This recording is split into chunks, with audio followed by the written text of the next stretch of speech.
আমন্ত্রণ জানাচ্ছি কালবেলা লিড নিউজে। সাথে আছি আমি আফরোজা দিবা। আমাদের আজকের লিড নিউজের শিরোনাম, ডিসি ইউএনওরা কমিটির ভারে ভারাক্রান্ত। প্রতিবেদন করেছেন এনায়েত শাওন। জেলা ও মাঠ প্রশাসনের সর্বা জেলা প্রশাসক, ডিসি ও উপজেলা নির্বাহী কর্মকর্তারা ইউএনও। তাদের অধীনে জেলা ও উপজেলায় রয়েছে বিভিন্ন কমিটি। জেলায় ডিসি ও উপজেলা ইউএনওরা এসব কমিটির প্রধান হিসেবে দায়িত্বের ভারে ভারাক্রান্ত। এমনকি এত সব কমিটির ভিড়ে নিজ নিজ অধিক্ষেত্রাধীন জেলা উপজেলায় ঠিক কতগুলোর সভাপতি ও সদস্য সচিবের দায়িত্বে রয়েছেন তা নিজেরাই জানেন না। যদিও সীমাবদ্ধতা সত্ত্বেও সরকারি দায়িত্ব পালন করে যাচ্ছেন তারা। নতুন করে মসজিদ ব্যবস্থাপনা কমিটির সভাপতি হিসেবে প্রশাসনের কর্মকর্তাদের নিয়োগ নিয়ে ধর্ম উপদেষ্টার বক্তব্যের পর বিষয়টি ফের আলোচনায় আসে।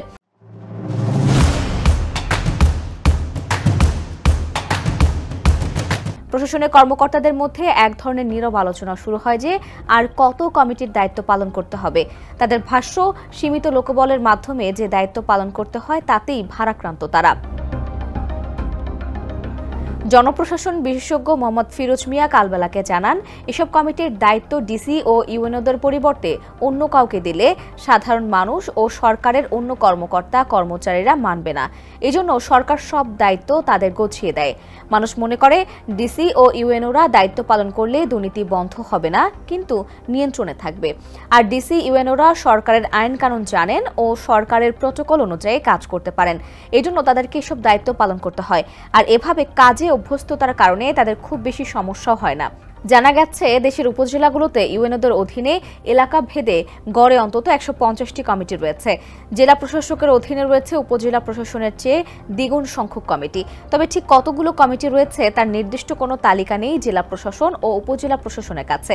দায়িত্বরত অন্তত ৩ জন ডিসি ও ২০ জন ইউএনওর সঙ্গে কথা হয় কালবেলার, কিন্তু তাদের একজনও তাৎক্ষণিকভাবে জানাতে পারেননি ঠিক কতগুলো কমিটির সভাপতি, সদস্য সচিব, সদস্য বা সহ সভাপতি হিসেবে দায়িত্বরত রয়েছেন। তবে ২০২৪ সালের সরকারের এক হিসাব থেকে জানা যায়, জেলা প্রশাসকের অধীনে ৩ শতাধিক কমিটি রয়েছে। যদিও স্থানীয় সূত্রে জানা গেছে এই কমিটির সংখ্যা তার চেয়ে আরও ১০০-র বেশি হবে। প্রশাসনের এই কর্মকর্তারা জানান, নামমাত্র অনেক কমিটির দায়িত্ব পালন করতে হয় তাদের। প্রতিবেদন প্রদানের স্বার্থে ততোধিক কমিটির সদস্যদের সামঞ্জস্য থাকায় কিছু কিছু কমিটির মিটিং একই দিনে করতে হয়। কিছু কিছু কমিটির দায়িত্ব এজেন্ডার উপর নির্ভর করে, যেমন খাস জমির বন্দোবস্ত, সার বীজের লাইসেন্স, অকেজো ভবনের তালিকা করা, ভোটের সময় দায়িত্ব পালন, বাসা বরাদ্দ ইত্যাদি। কিছু কিছু কমিটির সভা মাসে, ৩ মাসে, ৬ মাসে একবার অনুষ্ঠিত হয়। এ প্রসঙ্গে আলাপকালে বেশ কয়েকজন সাবেক জেলা প্রশাসক বলেন, তারা আসলে চাকরি নয়, রাষ্ট্রীয় দায়িত্ব পালন করেন। ২৪ ঘণ্টায় জেলা প্রশাসককে ব্যস্ত থাকতে হয়। সীমিত জনবল দিয়ে এসব কমিটির কার্যক্রম পরিচালনা করতে হিমশিম খেতে হলেও অতিরিক্ত জেলা প্রশাসকদের জন্য কিছু কিছু দায়িত্ব ভাগাভাগি করার সুযোগ থাকায় দায়িত্ব পালন করা সম্ভব হয়। এ বিষয়ে কুমিল্লার জেলা প্রশাসক মোহাম্মদ আমিরুল কায়সার কালবেলাকে বলেন, হঠাৎ করে জিজ্ঞেস করলে কমিটির সংখ্যা বলতে পারা কঠিন। কিছু কমিটি মন্ত্রিপরিষদ বিভাগ থেকে, কিছু কমিটি সংশ্লিষ্ট মন্ত্রণালয়ের, আবার কিছু স্থানীয় প্রয়োজনে রয়েছে। সংখ্যা কোনোভাবেই কয়েকশোর কম হবে না। আর কর্মকর্তা হিসেবে সরকারের প্রদত্ত দায়িত্বকে না বলার সুযোগ নেই। তাই সরকার যে দায়িত্ব দেবে তা পালন করতেই হবে। জেলা প্রশাসকদের মতো ইউএনওদেরও জনবল অনেক কম হওয়ায় উপজেলা প্রশাসনে দায়িত্বরতদের হিমশিম খেতে হয় বেশি। তবে সরকারের এসব দায়িত্ব বেশি হলেও সে সম্পর্কে মুখ খুলতে রাজি নন কেউ। মাত্র ৫-৬ জন কর্মচারী নিয়ে ১.৫ শতাধিক কমিটির দায়িত্ব পালন করা কঠিন, তবে অসম্ভব নয়। খোঁজ নিয়ে জানা গেছে, উপজেলা ভেদে কিছু কিছু কমিটি বাড়তি থাকে। আবার সরকার পরিবর্তনের সঙ্গে সঙ্গে কিছু কমিটি বিলুপ্ত হয়। কিছু কমিটির নাম পরিবর্তন হয়ে কর্মকাণ্ড আগের মতোই থাকে। আবার কিছু কমিটির কর্মকাণ্ড নির্ভর করে ঘটনা ঘটার উপর, যেমন দুর্যোগ ব্যবস্থাপনা, বিভিন্ন বিষয়ে লাইসেন্স প্রদান, খাস জমি ও বাসা বরাদ্দ ইত্যাদি। এ বিষয়ে টেকনাফ উপজেলা নির্বাহী কর্মকর্তা শেখ এহসান উদ্দিন কালবেলাকে বলেন, কমিটির সঠিক সংখ্যা মনে নেই, ১০০-র অধিক তো হবেই। সরকারি কর্মপদ্ধতি অনুসারে সব উপজেলাতেই কাছাকাছি সংখ্যক কমিটি আছে। তবে এলাকা ও ইউনিয়নের সংখ্যা ভেদে কমিটির সংখ্যায় তারতম্য হয়। সরকারের দায়িত্বকে বাড়তি দায়িত্ব হিসেবে মনে করার সুযোগ নেই। দেশের বেশ কিছু বড় ও ছোট উপজেলা প্রশাসনের সঙ্গে যোগাযোগ করে কমিটির একটি গড় তালিকা পাওয়া গেছে। এসব তালিকা ঘেঁটে বেশিরভাগ উপজেলার কমিটির সঙ্গে মিল পাওয়া গেছে। তবে কিছু কিছু উপজেলায় কমিটির সংখ্যায় তারতম্য লক্ষ্য করা গেছে। কিছু কিছু জায়গায় সরকারি প্রকল্পের জন্য আলাদা কমিটি করা হয়, সেজন্য এলাকা ভেদে কমিটির সংখ্যা ও প্রকারে ভিন্নতা পাওয়া গেছে। যেসব কমিটি প্রায় সব উপজেলাতেই রয়েছে।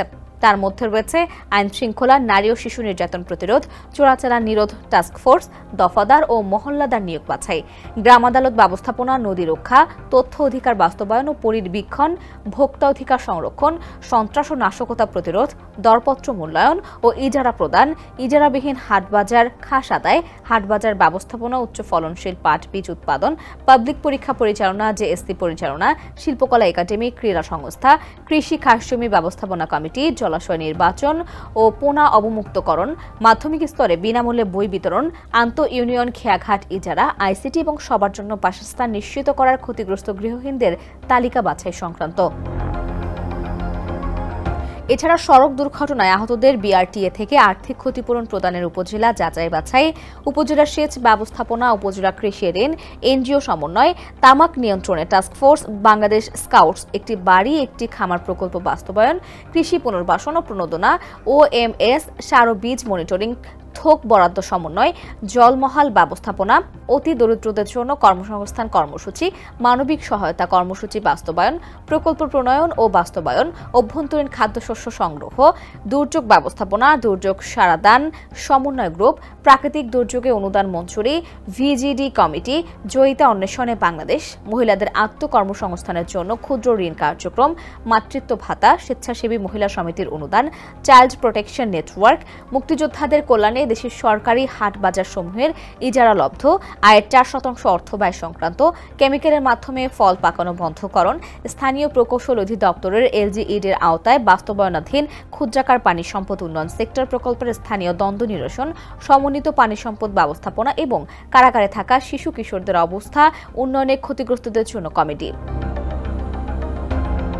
আরও রয়েছে শিক্ষকদের পদোন্নতি ও টাইম স্কেল মঞ্জুরি, প্রাথমিক শিক্ষা পদক প্রদান বাছাই কমিটি, বঙ্গবন্ধু শেখ মুজিবুর রহমান ও বঙ্গমাতা শেখ ফজিলাতুন্নেসা মুজিব গোল্ড কাপ প্রাথমিক বিদ্যালয় ফুটবল টুর্নামেন্ট, মুক্তিযোদ্ধা সম্মানী ভাতা বিতরণ সংক্রান্ত, সমাজ কল্যাণ পরিষদ পল্লী সমাজসেবা কার্যক্রম বাস্তবায়ন, উপজেলা কার্যক্রম বাস্তবায়ন, অ্যাসিড দগ্ধ, শিশু কল্যাণ বোর্ড, অংশীদারত্ব, পল্লী উন্নয়ন প্রকল্প, ভোটার তালিকা হালনাগাদ কার্যক্রম সমন্বয়, মুক্তিযোদ্ধা কমপ্লেক্স ভবন রক্ষণাবেক্ষণ ও পরিচালনা, অসচ্ছল মুক্তিযোদ্ধা ও তাদের পোষ্যদের আত্মকর্মসংস্থানমূলক কর্মসূচি, বিধবা ও স্বামী পরিত্যক্ত দুস্থ নারীদের ভাতা প্রদান, প্রতিবন্ধী ব্যক্তিদের ভাতা প্রদান, পল্লী প্রগতি প্রকল্প, মানবিক সহায়তা কর্মসূচি বাস্তবায়ন, স্বপ্ন সেলের কমিটি, বিজ্ঞান ও প্রযুক্তি ক্লাব, মানব পাচার প্রতিরোধ, ক্যাচম্যান এলাকা নির্ধারণ এবং তথ্য জরিপ হালনাগাদ, রাজস্ব বিভাগের আওতাধীন পুরনো মালপত্র গাছ নিলামে বিক্রয়, প্রাথমিক ও মাধ্যমিক পর্যায়ের সব শিক্ষা প্রতিষ্ঠানের নিজস্ব জায়গায় অবস্থিত ঝরে পড়া এবং গাছ কাটা ও নিলামের জন্য উপজেলা কমিটি। খোঁজ নিয়ে জানা গেছে পিতামাতার ভরণ পোষণ, অত্যাবশ্যকীয় পণ্য বিপণন মনিটরিং, অর্পিত সম্পত্তি ব্যবস্থাপনা ও হস্তান্তর, প্রাথমিক স্তরে পাঠ্যপুস্তক যাচাই বাছাই ও বিতরণ, গৃহায়ন কার্যক্রম তদারকি ও সমন্বয়, কৃষি মন্ত্রণালয়ের অধীন উপজেলা পর্যায়ে অবস্থিত পুরনো জরাজীর্ণ বিএস কোয়ার্টার বা বিজাগার নিলাম, রোপণকৃত পরিপক্ক গাছ কর্তন, সামাজিক সম্প্রীতি, জমিতে মরা বা ঝরে পড়া গাছ নিলাম বিক্রয়করণ, শিশু কল্যাণ ট্রাস্ট অধীন প্রাথমিক বিদ্যালয় পরিচালনা, মাদকদ্রব্য নিয়ন্ত্রণ ও প্রচারণা, সড়ক নিরাপত্তা, জাতীয় শিক্ষা সপ্তাহ, পিএমটি উপদেষ্টা কমিটি, স্বতন্ত্র ইবতেদায়ী মাদ্রাসা শিক্ষা, প্রতিযোগিতামূলক বাছাই, পুল শিক্ষক নিয়োগ, আশ্রয়ন 2 প্রকল্প বাস্তবায়ন টাস্কফোর্স, জাতীয় মৎস্য সপ্তাহ উদযাপন, বিল নার্সারি কার্যক্রম, বিদ্যুৎ ব্যবস্থাপনা সমন্বয়, নৃতাত্ত্বিক বা আদিবাসী জনগোষ্ঠীর আর্থসামাজিক উন্নয়ন, উপজেলা হাসপাতাল ব্যবস্থাপনা, ইনোভেশন টিম, সমবায় পণ্য মেলা, সামাজিক নিরাপত্তা বেষ্টনী, পরিবেশ ও বন উন্নয়ন, যুব উন্নয়ন ঋণ অনুমোদন ও পর্যালোচনা, মাসিক রাজস্ব সভা, বিনিময় সম্পত্তি সভা, পুরনো মালপত্র বা গাছ নিলামে বিক্রয় কমিটি, আশ্রয় প্রকল্প বা গুচ্ছগ্রাম, উপজেলা অ্যাডভাইজারি, সৃজনশীল মেধা অন্বেষণ, শীতকালীন ও গ্রীষ্মকালীন খেলাধুলা, মাল্টিমিডিয়া ক্লাসরুম সংক্রান্ত, শিক্ষা প্রতিষ্ঠান অতিরিক্ত শ্রেণী শাখা খোলা সংক্রান্ত, কোচিং বাণিজ্য বন্ধ সংক্রান্ত, উপজেলা শুমারি বা জরিপ এবং মহিলাদের আত্মকর্মসংস্থানের জন্য ক্ষুদ্র ঋণ কার্যক্রমের জন্য রয়েছে আলাদা আলাদা কমিটি। আরও আছে টেকসই উন্নয়ন অভিষ্টসমূহ বাস্তবায়ন ও সমন্বয় এপিএ সংক্রান্ত, নারী ও শিশু নির্যাতন প্রতিরোধ, পল্লী মাতৃকেন্দ্র কার্যক্রম বাস্তবায়ন, দরিদ্র মায়ের জন্য মাতৃত্বকাল ভাতা, উপজেলা আশ্রয়ণ ঋণ কমিটি, জাতীয় সমবায় পুরস্কার কমিটি, দুর্যোগ ব্যবস্থাপনা কমিটি, গ্রামীণ অবকাঠামো সংস্কার ও রক্ষণাবেক্ষণ, সেতু বা কালভার্ট নির্মাণের স্থান নির্বাচন ও সুষ্ঠু বাস্তবায়ন, ক্ষুদ্র ঋণ কার্যক্রম, দেশি ভেড়া উন্নয়ন ও সংরক্ষণ, শিশুদের মৌসুমী প্রতিযোগিতা, জাতীয় শিশু পুরস্কার প্রতিযোগিতা, আনন্দ স্কুলের শিক্ষার্থীদের পোশাক সরবরাহ, প্রাথমিক বিদ্যালয় ক্রীড়া ও সাংস্কৃতিক প্রতিযোগিতা, বেসরকারি প্রাথমিক বিদ্যালয় যাচাই, সরকারি প্রাথমিক বিদ্যালয়ে দপ্তরি প্রহরী পদে আউটসোর্সিং এর মাধ্যমে জনবল নিয়োগ, মসজিদ ভিত্তিক শিশু ও গণশিক্ষা কার্যক্রম, অনলাইন ব্যাংকিং কার্যক্রম বাস্তবায়ন, রিসোর্স স্ট্রিম প্রকল্প বাস্তবায়ন নির্দেশিকা, উপজেলা বাস্তবায়ন ও তদারকি, ফরমালিন নিয়ন্ত্রণ, বঙ্গবন্ধু জাতীয় কৃষি পুরস্কার মনোনয়ন, ভূমি সংস্কার, কৃষি পুনর্বাসন ও বাস্তবায়ন, পোনা ক্রয় ও গ্রহণ, মৎস্য চাষ ব্যবস্থাপনা, জেলেদের নিবন্ধন ও পরিচয়পত্র প্রদান, কারাবন্দী শিশু বা কিশোর অপরাধী সংশোধনী, ভিক্ষুক পুনর্বাসন ও বিকল্প কর্মসংস্থান কর্মসূচি বাস্তবায়ন, আশ্রম প্রকল্প বাস্তবায়ন, বাল্যবিবাহ নিরোধ, শিশুশ্রম পরিবীক্ষণ, পুষ্টি সমন্বয়, মৎস্য ঋণ কর্মসূচি বাস্তবায়ন, উপবৃত্তি, পল্লী উন্নয়ন পদক, খাদ্যবান্ধব কমিটি, শিশু একাডেমি পরিচালনা, ইমাম মুয়াজ্জিন কল্যাণ ট্রাস্ট, জাকাত কমিটি, সরকারি শিশু পরিবার ব্যবস্থাপনা ও মনিটরিং এবং জাতীয় যুব কাউন্সিল মনোনয়ন সহ নানান কমিটি। এ প্রসঙ্গে মন্ত্রিপরিষদ বিভাগের যুগ্ম সচিব মোহাম্মদ খুরশিদ আলম খান কালবেলাকে জানান, হালনাগাদ তথ্য জেনে বলতে হবে। জেলা ও উপজেলা পর্যায়ে প্রতিনিয়ত এই কমিটি হয় এবং যার দায়িত্ব জেলা প্রশাসক ও ইউএনএদের পালন করতে হয়। কমিটির সংখ্যা বেশি হলেও এগুলো বিশেষ চাপের কিছু নয়। কিছু কিছু কমিটির বৈঠক বছরে, ষান্মাসিক, ত্রৈমাসিক ও মাসিক ভিত্তিতে হয়। একটি নির্দিষ্ট সংখ্যক কমিটি সব জেলা উপজেলাতেই থাকে, আবার এলাকা ভেদে কিছু কমিটির সংখ্যায় ভিন্নতা থাকে।